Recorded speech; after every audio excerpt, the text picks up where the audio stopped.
Hello guys, तो आज हम करने वाले हैं क्लास 11 का first chapter the living world. बीच में थोड़ा सा गैप हो गया था, उसके लिए मैं सॉरी कहना चाहता हूँ।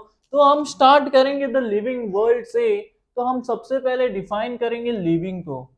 लिविंग, तो आप कोई भी चीज को लिविंग और नॉन लिविंग थिंग को कैसे क्लासिफाई करते हो?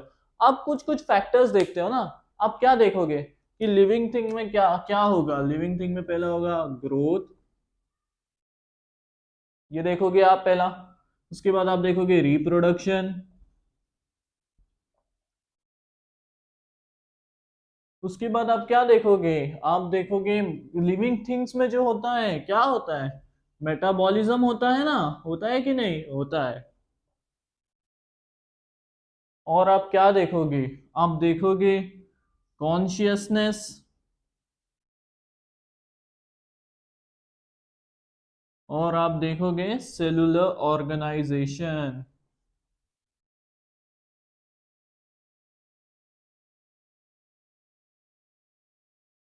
तो एक एक करके देखते हैं हम इनमें से कौन कौन से फैक्टर लिविंग और नॉन लिविंग में डिफरेंशिएट करता है, लिविंग को डिफाइन करता है, और कौन कौन से फैक्टर लिविंग थिंग्स के डिफाइनिंग फैक्टर है।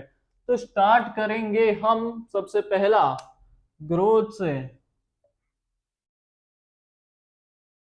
तो ग्रोथ का मतलब क्या होता है, ये लाइन याद रखना। Growth means increase in mass and number. Increase in number and increase in mass को बोलते हैं ग्रोथ। और ये जो दोनों होते हैं, ये दोनों ट्विन कैरेक्टर्स होते हैं। ट्विन कैरेक्टर्स, ग्रोथ के ट्विन कैरेक्टर्स होते हैं, increase in number and increase in mass. तो अब ग्रोथ होगा लिविंग थिंग्स में। लिविंग थिंग्स में क्या क्या आएंगे? लिविंग थिंग्स में क्या आएगा? प्लांट्स। दूसरा आएगा आपका एनिमल्स, जो हम हैं। तो अब हम देखते हैं प्लांट्स में जो होता है। प्लांट्स में उनका ग्रोथ होता है सेल डिवीजन से। एनिमल्स में भी होता है सेल डिवीजन से, बट प्लांट्स में ग्रोथ होता है through their lifetime. Through their life span या लाइफ टाइम बोलो। एनिमल्स में होता है up to a certain age. कुछ ही समय के लिए, कुछ ही सालों के लिए एनिमल्स में ग्रोथ होता है, और प्लांट में उनके पूरे लाइफ टाइम तक ग्रोथ होता है। तो ये था ग्रोथ। तो अब मैंने कहा तुमको कि ग्रोथ होता है क्या? इंक्रीज इन नंबर या इंक्रीज इन मास। तो आप बोलोगे कि नॉन लिविंग थिंग तो बढ़ ही नहीं सकते फिर। तो ग्रोथ डिफाइनिंग फीचर होना चाहिए हमारे लिविंग का, मतलब लिविंग ऑर्गेनिज्म का, बट नहीं। ग्रोथ कभी, ये तो था आपका इंट्रिंसिक ग्रोथ। जो ह्यूमंस और प्लांट्स में होता है वो है इंट्रिंसिक ग्रोथ। अब मैं बताऊं आपको कि ऐसा भी नॉन लिविंग ऑब्जेक्ट्स होते हैं जो ग्रो करते हैं। और वो नॉन लिविंग ऑब्जेक्ट्स है आपके ये तीन चीज। First, mountains. Second, boulders. और सैंड ड्यून्स। तो आपने देखा होगा कि ये सब में होता है ग्रोथ। क्यों होता है इसमें? इनमें ग्रोथ होता है क्योंकि इनमें आउटर एक्सट्रेंसिक ग्रोथ होता है। इनमें सबसे पहला एक्सट्रेंसिक ग्रोथ। और इनमें ग्रोथ होता है बिकॉज ऑफ एक्यूमुलेशन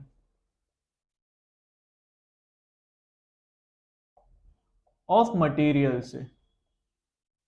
मैंने कहा था ग्रोथ मतलब होता है इंक्रीज इन मास और इंक्रीज इन नंबर। तो अगर कोई भी चीज, मतलब बाहर से, बाहर की चीज हमारे ऊपर इकट्ठा हुआ, हमारे ऊपर एक्यूमुलेट हुआ, तो उसका मास बढ़ेगा। तो वैसे ही उसका नंबर भी बढ़ेगा। अगर पहाड़, छोटे पहाड़ में जब भी लैंडस्लाइड हुआ या कुछ भी ऊपर से कोई पत्थर गिर गया, तो पहाड़ का थोड़ा सा मास बढ़ता है। तो उसी तरह से पहाड़ का हाइट भी बढ़ता है। तो जब भी इंक्रीज और मास हुआ, इंक्रीज इन नंबर हुआ, तो तुम्हारा ग्रोथ भी बढ़ेगा। तो और ये सब क्या है? ये है नॉन लिविंग। माउंटेन्स ये सब है नॉन लिविंग। और ये प्लांट्स और एनिमल्स ये है लिविंग। तो जब नॉन लिविंग में भी ग्रोथ हो रहा है, तो ये लिविंग का डिफाइनिंग फीचर तो नहीं हो सकता। तो हम ग्रोथ को ये लिस्ट से कैंसिल कर देंगे, क्योंकि growth is not a defining feature of living, because non-living objects like mountains, boulders and sand dunes can also grow. So how is it possible? तो इसके लिए हमने ग्रोथ को कैंसिल कर दिया। अब हम न्यू फैक्टर नए पे बढ़ते हैं, रिप्रोडक्शन। क्या रिप्रोडक्शन ह्यूमंस का, या ह्यूमंस का बोल रहा हूँ, लिविंग का डिफाइनिंग फीचर है? Let's see. सो अभी आपने देखा कि ग्रोथ तो लिविंग का डिफाइनिंग फीचर नहीं है। अब देखते हैं रिप्रोडक्शन में रिप्रोडक्शन कैसे होता है। रिप्रोडक्शन देखते हैं। रिप्रोडक्शन का एकदम सबसे बेसिक होता है, रिप्रोडक्शन दो टाइप का होता है, एक होता है सेक्सुअल, एक होता है असेक्सुअल। करेक्ट। एक होगा आपका सेक्सुअल, दूसरा होगा आपका असेक्सुअल। तो हमारा ग्रोथ क्या क्या चीजों में, जैसे कि हम देखेंगे ईस्ट, सॉरी ग्रोथ बोलो, और हाइड्रा बडिंग से रिप्रोड्यूस करते हैं, फंजाई बोलो, एल्गे बोलो, और अब एक वर्ड लिखूंगा प्रोटो नेमा ऑफ मॉसेस। ये सब आपके रिप्रोड्यूस करते हैं फ्रैगमेंटेशन से, सब देखेंगे हम क्या होता है। उसके बाद आपका आता है, क्या बोलते हैं, आपका प्लेनेरिया आता है। प्लेनेरिया करता है रीजेनरेशन, शो करता है। अमीबा करता है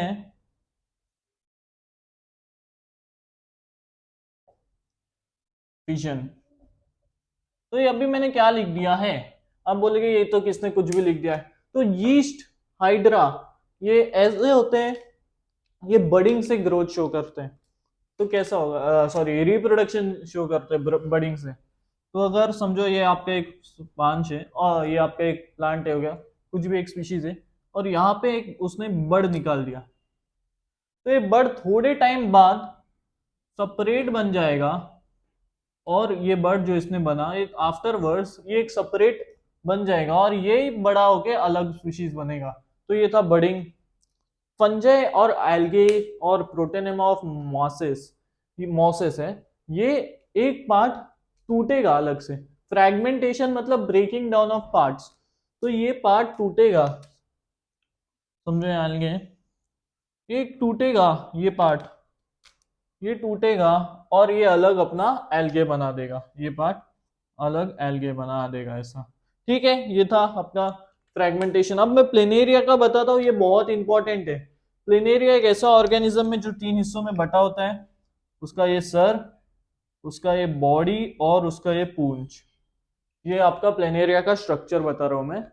प्लेनेरिया में उसका आप अगर सर काट दो, उसका आप अगर बॉडी काट दो, और उसका आप पूंछ काट दो, तो वो आपके, अगर आपको इसने 3 हिस्से में आपने प्लेनेरिया को डिवाइड कर दिया, तो 3 अलग अलग प्लेनेरिया बन जाएंगे, 3 अलग अलग प्लेनेरिया बन जाएगा।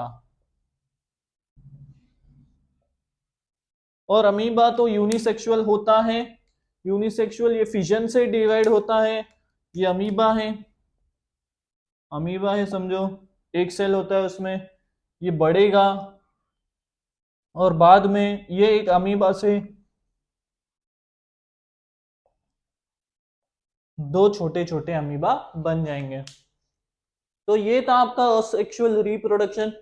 अब मैं आपको इसके बाद बताऊंगा एक वेरी इंपॉर्टेंट पॉइंट, तब तक आप इसको नोट कर ले, स्क्रीनशॉट ले ले।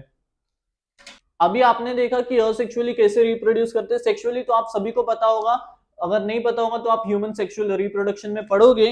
अब मैं एक पॉइंट बोलूंगा, वो बहुत इंपॉर्टेंट है, जो growth and reproduction are mutually exclusive. क्या बोल रहा है ये? ग्रोथ और रिप्रोडक्शन कभी एक साथ नहीं होता है। अगर देखो देखो क्या बोलता है ये, आप कुछ समय तक बढ़ोगे, उसके बाद ही तो आप रिप्रोड्यूस कर पाओगे। आप ऐसे ही थोड़ी ना पैदा हुए और वैसे ही आप रिप्रोड्यूस होते हैं? नहीं, ये पॉइंट यही कहना चाहता है कि growth and reproduction are mutually exclusive. दोनों अलग अलग होते हैं, दोनों एक साथ नहीं हो सकते। या तो ग्रोथ होगा उसके बाद रिप्रोडक्शन होगा, या तो रिप्रोडक्शन होगा उसके बाद ग्रोथ होगा। बट अमीबा में जैसे ही ग्रोथ होता है, मतलब अगर अमीबा ज्यादा बढ़ गया तो वो टूट के दो अलग अलग डॉटर सेल्स बना देगा। वैसा होता है अमीबा, अपने मदर मदर टूट के दो डॉटर में बन जाता है, वो होता है अमीबा। तो और अब मैं बताता हूं आगे चल के कि कुछ कुछ ऑर्गेनिजम्स में, जैसे कि आपके हो गए म्यूल्स, आपके हो गए वर्कर हनी बीज,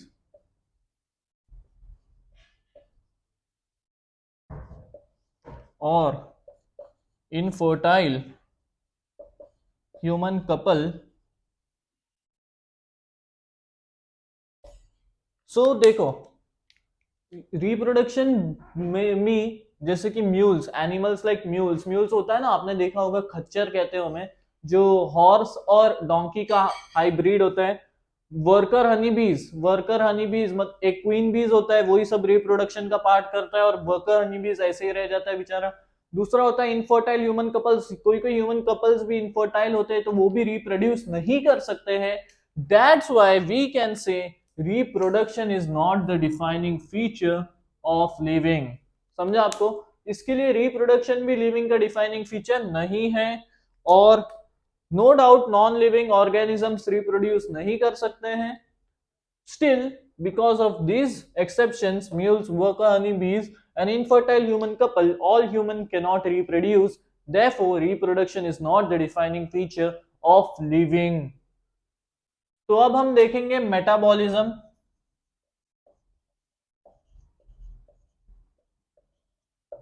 हमारा बॉडी, सब लिविंग का बॉडी नो डाउट केमिकल से बना है, चाहे कितना ज्यादा केमिकल्स हो या कम हो।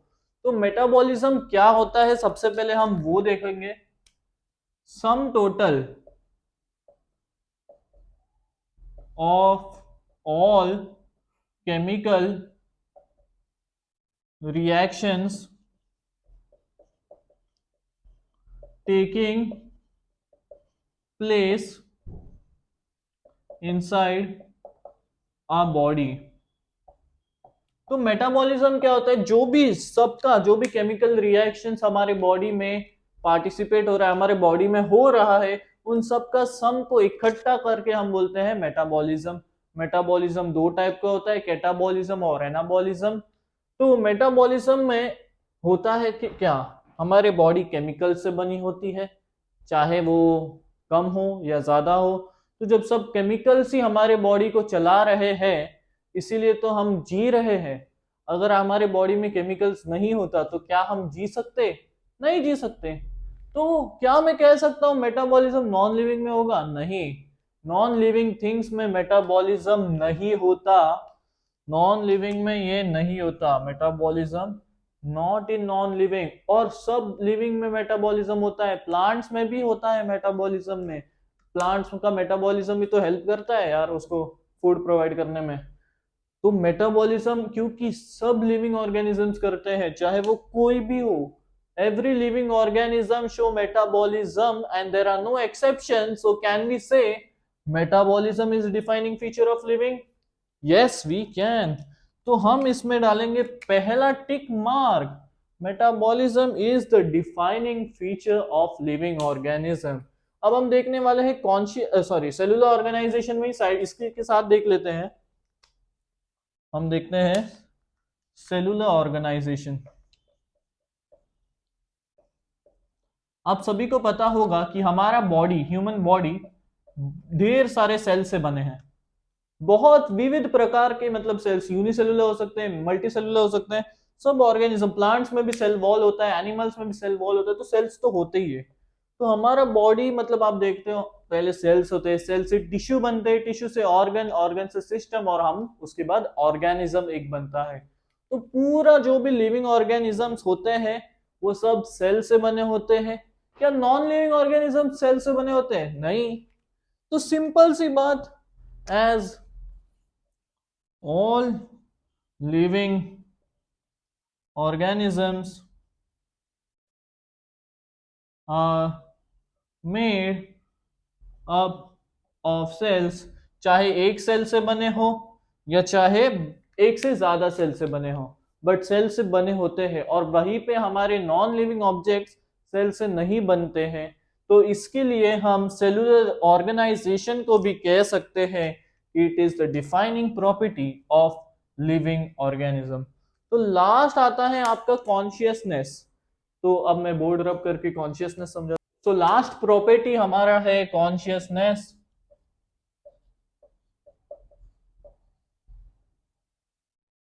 कॉन्शियसनेस, तो कॉन्शियसनेस क्या होता है? Consciousness is the ability to sense environment, environment को फील करना। ये आ जाएगा ना, the ability to sense environment, हमारे वातावरण को सेंस करना, वातावरण को सेंस करके आप रिस्पॉन्ड जिसको करते हैं, and respond to the stimuli भी ऐड कर रहे हो यहाँ पे, and respond to the stimuli. देखो, अगर आप कभी कहीं किसी गर्म चीज को हाथ लगा देते हो, तो अब फटक से आप हाथ हटाओगे। ये भी क्या है, आप एनवायरनमेंट को सेंस कर रहे हो। अगर कोई आपको मार रहा है तो आप भी कभी कभी मार दोगे। तो क्या ये लिविंग थिंग्स कर सकता है? आप लिविंग को मार रहे हो, उसने आपको वापस मारा, नहीं, वो नहीं कर सकता है। तो ये ability to sense environment and respond to the stimuli, respond to the stimuli मतलब आप एनवायरनमेंट को सेंस करो और उसके बाद उसका रिस्पॉन्स कर रहे हो। समझा? मैं वही बोला, अगर आपको गर्म लगा तो आप हाथ हटा रहे हो, तो वो क्या है? स्टिमुली को आपने रिस्पॉन्स किया, वो एक ऑब्जेक्ट, वो स्टिमुली था, आपने टच किया और रिस्पॉन्ड किया फटाक से। तो वो ये होता है एबिलिटी टू सेंस एनवायरनमेंट। उसके लिए हम सिर्फ लिविंग ऑर्गेनिजम्स कर सकते हैं। और अभी एक मैं बोलूंगा, सेल्फ कॉन्शियसनेस क्या होता है?